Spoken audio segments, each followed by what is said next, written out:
না কিছু না। আচ্ছা তুমি আগে এটা বলো, সন্ধ্যার সময় কয়টার সময় বাসায় ফিরবে? আমি বাসায় ফিরতে একটু দেরি হবে, বস আমাকে ওভারটাইম কাজ দিয়েছে তো আজকে একটু লেট হবে। আচ্ছা ঠিক আছে, তুমি থাকো, আমি আসি। আর ওই রুমে মনে হয় আমি ফাইল রাখছিলাম, ওটা নিয়ে আমি যাচ্ছি, তুমি নিজের খেয়াল রাখো। আচ্ছা ঠিক আছে। আচ্ছা ঠিক আছে। আচ্ছা ঠিক আছে। আচ্ছা শান্তা,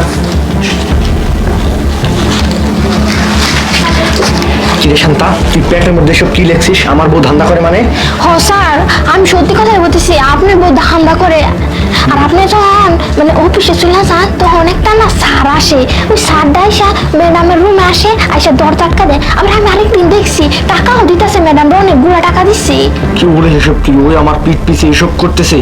এইসব কথা তুই মিথ্যা না রাখি? হ্যাঁ এই স্যার সত্যি কথা বলতেছি, আর মিথ্যা কথা বলে আমার কি লাভ স্যার?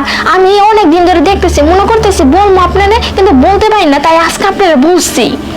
আচ্ছা ঠিক আছে, শোন, আমি অফিসের কথা বলে পিছনের দরজা দিয়ে গিয়ে ওইখানে দাঁড়া থাকবো। ওর প্রেমিক যখন আজকে আসবে তখন তুই আমাকে গিয়ে ডেকে নিয়ে আসবি। আর এইসব যদি মিথ্যা হয়েছে রে, তুই তো বুঝতে পারতেছিস তোর কি অবস্থা করবো। আমার বউয়ের নামে দুর্নাম করার ফল তুই বুঝতে পারবি। আচ্ছা ঠিক আছে, আচ্ছা ঠিক আছে স্যার। যা এখন তুই। আচ্ছা আচ্ছা লিমা, এই যে আমার ব্যাগটা পাইছি। আচ্ছা ঠিক আছে, তুমি থাকো, আমি অফিসে গেলাম। আচ্ছা ঠিক আছে, যাও।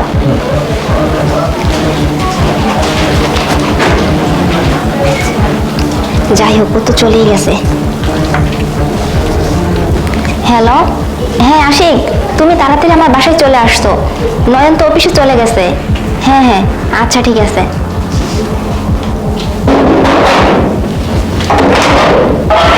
তাড়াতাড়ি ভিতরে আসো।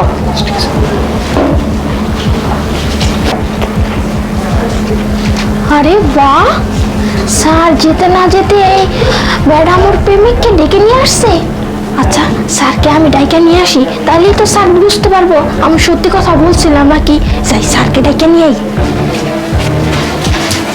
স্যার স্যার স্যার, ওই যে ম্যাডাম না তার প্রেমিককে ডেকে নিয়ে আসছে, তাড়াতাড়ি চলেন। রুমের মধ্যে আছে? হ্যাঁ রুমের মধ্যেই আসছে। চল, ওকে আজকে হাত নাতে ধরতে হবে। চলেন চলেন। তাড়াতাড়ি আমার টাকাটা দাও। আচ্ছা ঠিক আছে।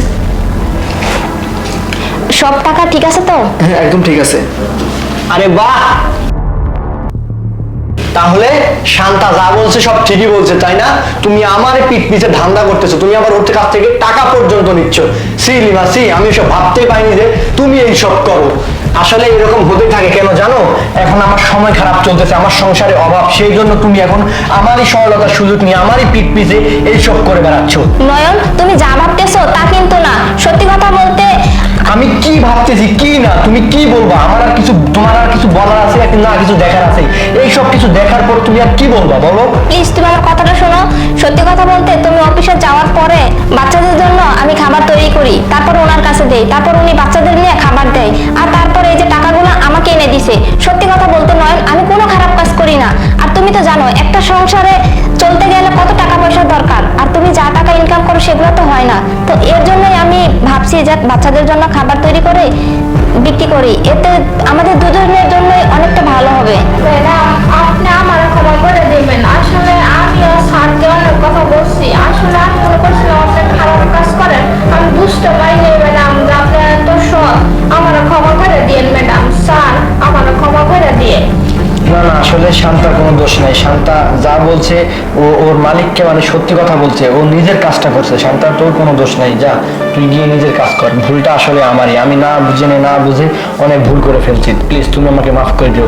বড় ভাই, আপনার নামে আমি খারাপ কথা বলে ফেলছি, প্লিজ আপনি মাফ করবেন। এখন থেকে আর লুকিয়ে লুকিয়ে না, আপনি আমার সামনে দিয়ে আমিও হেল্প করবো, আমরা সবাই একসাথে ব্যবসা করবো, এতে আপনার সংসার চলবে, আপনার পেট চলবে, আমাদেরও চলবে। আচ্ছা ঠিক আছে ভাই, এখন তাহলে আসেন। আচ্ছা ঠিক আছে ভাই, বলে ভাবি আসি। হ্যাঁ আচ্ছা ঠিক আছে। আসলে শান্তিমা, তুমি আমাকে প্লিজ মাফ করে দিও, আমি না জেনে তোমাকে অনেক কথা বলে ফেলছি। আরে সমস্যা আমি নেই তো তো। জানি একটা সংসারের মূল্য কতটা, একটা সংসার চালাতে গেলে তুমি তো বোঝো কতটা পরিশ্রম করতে হয়। এখন আমার ব্যবসায় মানে কোম্পানিতে অনেক খারাপ চলতেছে, সেজন্য আমার বেতনও কম, সেজন্যই আর কি এরকম হয়েছে। আচ্ছা তুমি মন খারাপ করো না, এখন তো জানতেই পারছো বিষয়টা, এখন তুমি আর আমি একসাথে এই কাজটা করব। আচ্ছা ঠিক আছে। আচ্ছা।